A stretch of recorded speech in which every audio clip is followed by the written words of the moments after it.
नमस्कार, मैं आस्था श्रीवास्तव और आप देख रहे हैं लोकनाथ। आइए डालते हैं आज की खास खबर पर नजर।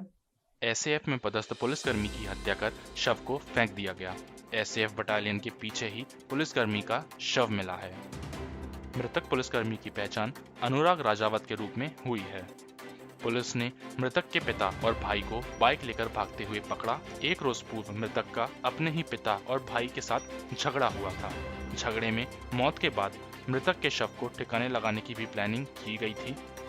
मृतक एसएएफ पुलिसकर्मी अनुराग भोपाल में पदस्थ था और उसके पिता भी एसएएफ बटालियन ग्वालियर में पदस्थ हैं।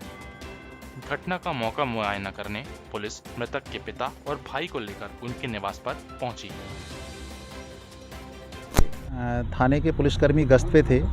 अचानक एक बाइक पर 3 लोग सवार होकर वहाँ से गुजर रहे थे, तो उन्होंने टोका। जैसे ही टोका तो और तेज़ रफ्तार में बढ़ाया। जब पुलिस वालों ने पीछा किया तो ये पाया कि इन्होंने एक व्यक्ति को वहाँ फेंका और वहाँ से भाग गए। मौके पर जब तलाशी ली तो वहाँ एक व्यक्ति का शव पाया, जिससे प्रथम दृष्टया स्पष्ट हो गया था कि इसको जो है यहाँ लाके फेंका गया है और घटना किसी और स्थान पर की गई है।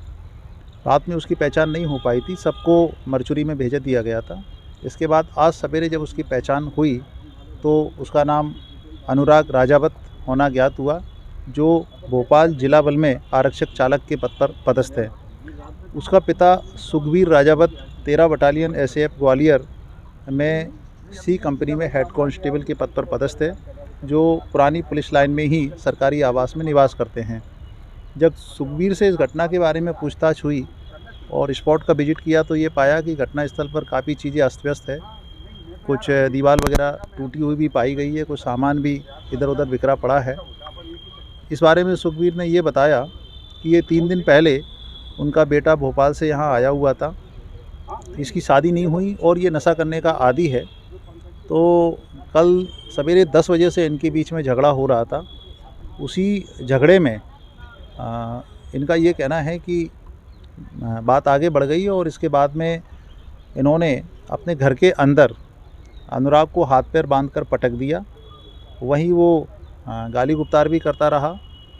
सुखबीर का जो छोटा बेटा है गोविंद राजावत, वो भी मौके पर मौजूद था।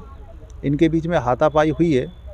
संभव है कि उसी हाथापाई के दौरान उसकी मौत हो गई। इसके बाद में उसको यहाँ डाल के रखा और 12 बजे के बाद इन्होंने उसको सबको ठिकाने लगाने की मंशा से फिर बाइक पर रखा और ले जा रहे थे। इसी बीच में पुलिस की निगरानी में आ गए और फिर उसको वहीं फेंक कर ये भाग आए थे।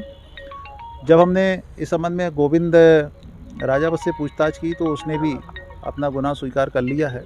इसमें उसने अपने एक दोस्त की भी मदद ली है, उसे भी पुलिस ने हिरासत में ले लिया है। अभी घटनास्थल पर और साक्ष्य एकत्रित किए जा रहे हैं। प्रथम दृष्टया ये हत्या का मामला प्रतीत होता है।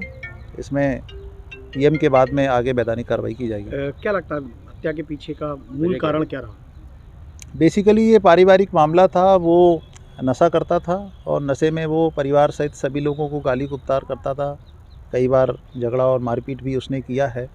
तो ऐसा प्रतीत होता है कि उसी विवाद के दौरान ये घटना हुई है।